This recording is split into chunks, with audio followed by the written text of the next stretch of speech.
নমস্কার, কেমন আছেন সবাই? সবাইকে আমার নতুন একটা ভিডিওতে অনেক অনেক স্বাগত জানাই। আজকে বুধবার, সকাল এখন 11টা বাজে। আর কালকে রাত্রেবেলায় এই খাওয়া দাওয়া করতে পারে অনেকটাই বেলা হয়ে গেছিলো, যে কারণে কালকে রাতের আর কোনো কাজই করে রাখতে পারিনি। সমস্ত কাজই আমাকে আজকে করতে হলো, তার উপরে আজকের বাসি কাজ তো রয়েছে। তো সব কিছু সারতে স্নান করতে প্রায় 11টা বেজে গেছে। আর সকাল থেকে কোনো জলখাবারও বানানো হয়নি, মা বাবা মুড়ি খেয়ে নিয়েছে। আমি এই মুহূর্তে চান করে আসলাম, আসার পরে একটুখানি সিঁদুর পরে নিচ্ছি। স্নানের পরে শুধু সিঁদুরটাই পরি, আর কিছু করি না, কারণ খুব গরম থাকে, তাই আর বেশি কিছু করি না। তো সিঁদুর পরা হয়ে গেছে, এবার একটুখানি পুজো দিয়ে দিচ্ছি। বাইরে মা আর বোন পুজো দিয়ে দিয়েছিল, আমার ঘরের মধ্যেও পুজো দিয়ে দিয়েছে, কিন্তু এই যে আমার ঘরের ছোট ঠাকুরটি রয়েছে, মন্দিরটি, এখানে আমাকে প্রত্যেক দিন সকাল সন্ধ্যা পুজো না দিলে মনটা কেমন ভালো লাগে না। তো এখানে একটুখানি ফুল বেলপাতা নিয়ে এসেছি, তার সাথে একটা প্রদীপ জ্বালিয়ে নিলাম। এখানে রয়েছে আমার রাধাকৃষ্ণ, আমার ভোলে বাবা, আর এই যে ছোট্ট একটা বজরংবলী রয়েছে। গতবারে যখন শ্রাবণী মেলায় গেছিলাম, তখন এই যে ছোট্ট বজরংবলীর ঠাকুরটা আমার খুব পছন্দ হয়েছিল, তখনই নিয়ে এসেছি, তখন থেকে আমার সাথেই রয়েছে। তো এখানে আমার পুজো হয়ে গেল, আর বাবু অনেকক্ষণ হলো ঘুমিয়েছে, স্যারলেক্স খাইয়ে দিয়েছি, তারপরে ঘুমিয়ে পড়েছে, তো এখনও ঘুমিয়ে রয়েছে।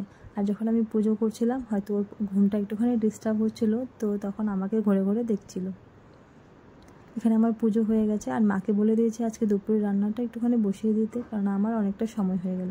এই যে আমি একটুখানি দাঁড়িয়েছি, ততক্ষণ আমার দিকে তাকাচ্ছিল। আমি আবার তাকিয়ে থাকতে ও আবার ঘুমিয়ে পড়লো। যাই হোক, দুপুর প্রায় 12টা বাজতে চলে এসেছি রান্নাঘরে। মা আগে থেকে রান্না বসিয়ে দিয়েছিল, এখানে ভাত বসিয়ে দিয়েছে, আর তার সাথে এখানে চাল কুমড়া আর কচু নিয়ে এসেছিলো বাবা, তো মা সেটা রেডি করে রেখেছিল। এই তরকারিটা আমি রান্না করবো না, এটা মাই রান্না করবে। মায়ের হাতে এই সবজিটা খেতে খুব সুন্দর হয়, কিন্তু এই তরকারিটা আবার সবাই খাবে না। কচু তরকারিটা বাবু খাবে না, বোন খাবে না, আমি খাই, কিন্তু খুব একটা পছন্দ লাগে না। তো তার সাথে মা বললো তাহলে আরও একটা তরকারি রান্না করতে হবে সবার জন্য। তো এখানে আমি সবজিটা কেটে দিলাম। এটা হলো কোয়াশ, আলু, ঝিঙে ছিল, আর হলো পটল ছিল, আর কয়েকটা সয়াবিন।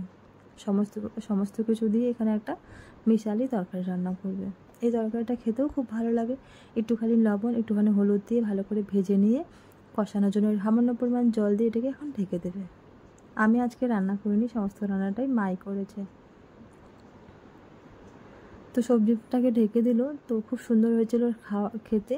আর এখানে সবাই খেয়ে নিয়েছি, আমার খেতে বসতে প্রায় 2টো বেজে গেল। এই যেখানে একটুখানি আলু সিদ্ধ রয়েছে, একটুখানি সয়াবিন ভাজা, আর তরকারি তো রয়েছে। সবাই খেয়ে নিয়েছে, এখন আমি বসেছি খেতে, বাবুকেও খাইয়ে দিয়েছি। দুপুর এখন 2টা বাজে, সবার খাওয়া শেষ। আমি বসেছি একটুখানি রুমের ভিতরে, বাবুকেই মাত্র ঘুম পাড়িয়ে দিলাম, তো ভাবছি আমি একটুখানি রেস্ট করে নিই। ভিডিওটা তাহলে এখানেই শেষ করছি। আপনাদের কেমন লাগলো পুরো ভিডিওটা অবশ্যই জানাবেন। ভালো লাগলে একটি লাইক করে দেবেন, আর আমার ভিডিও ভালো লাগলে চ্যানেলটি সাবস্ক্রাইব করে পাশে থাকবেন। সবাই ভালো থাকবেন, সুস্থ থাকবেন, দেখা হচ্ছে পরের একটি ভিডিওতে।